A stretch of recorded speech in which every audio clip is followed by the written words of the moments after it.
Welcome to our YouTube channel Chittakka. ఈరోజు మనం మామిడికాయ పులిహోర ఎలా చేయాలో చూద్దాం. సమ్మర్లో మాత్రమే దొరికి మామిడికాయతో ఇలా పులిహోర చేసుకోండి. చాలా కమ్మకమ్మగా పుల్లపుల్లగా ఉంటుంది.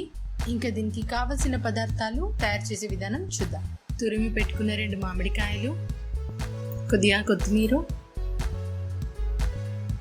కొన్ని పచ్చిమిరపకాయలు, కొద్దిగా కల్యమాకు, కొన్ని ఆవాలు, కొద్దిగా జీలకర్ర,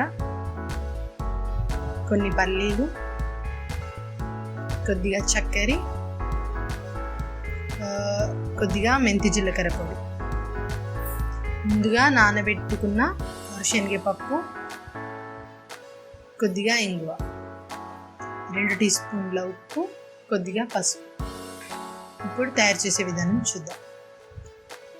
స్టవ్ వెలిగించి గిన్నె పెట్టి దాంట్లో 2 పావుల నూనె పోసుకోండి.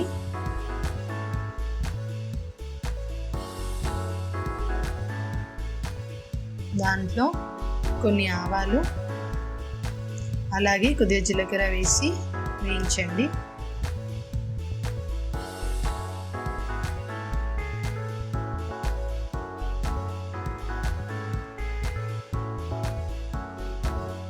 అవి అలా చిట్పట్టమనగానే పల్లీలు వేసుకోండి.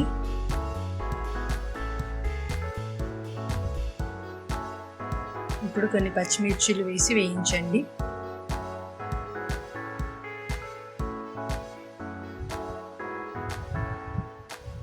కొద్దిగా కరివేపాకు,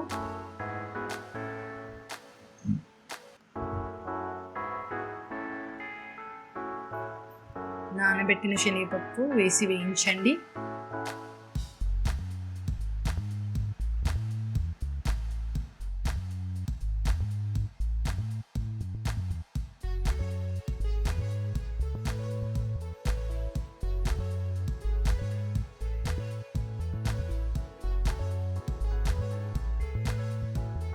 కొద్దిగా ఉప్పు వేసుకోండి.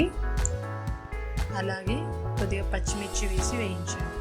ఇలా ఉప్పు వేసుకోవడం వల్ల మనకి పల్లీలకు అనేది ఉప్పు కొద్దిగా పట్టి మనకి టేస్టీగా వస్తాయి.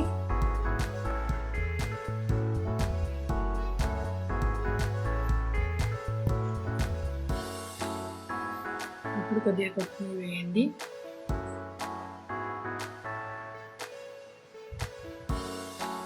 కొద్దిగా కరివేపాకు,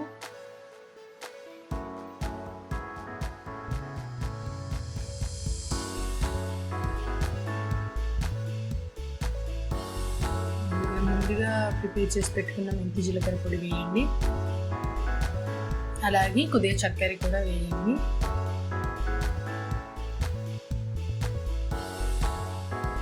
ఇప్పుడు దీంట్లో 2 టీ స్పూన్ల ఉప్పు, కొద్దిగా పసుపు వేసి వేయించండి.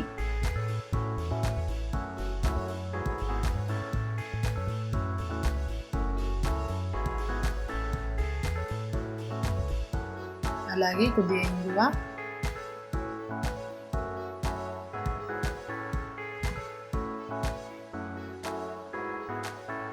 ఇప్పుడు దీంట్లో మన మామిడికాయ తురుము వేసుకోండి.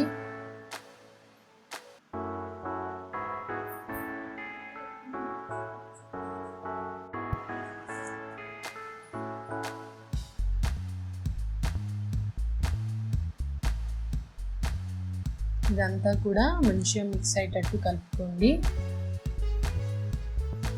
ఇలా చూసారు కదా, ఇలా మొత్తం నీట్గా స్ప్రెడ్ అయ్యేటట్టు కలిపేసుకోండి.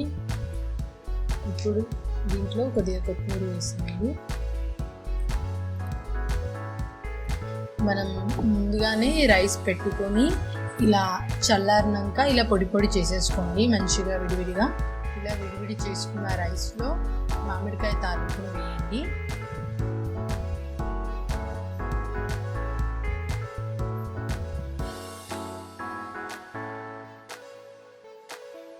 ఇదంతా వేసి నీట్గా మిక్స్ చేసేయండి మొత్తం.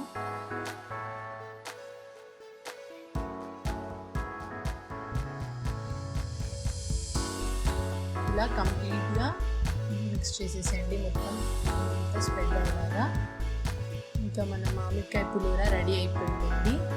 ఇంకా దీన్ని మనం బౌల్లోకి షిఫ్ట్ చేసేసుకుందాం. చాలామంది మామిడి పండే తింటారు మామిడికాయ కంటే కూడా. సో ఇలా మామిడికాయతో ఇలా పులిహోర చేసుకోండి, చాలా కమ్మగా ఉంటుంది, చాలా టేస్టీగా కూడా ఉంటుంది.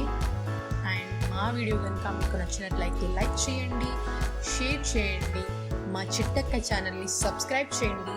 మా నోటిఫికేషన్స్ ఎప్పటికప్పుడు రావాలంటే బెల్ ఐకాన్ని క్లిక్ చేయండి. Thank you.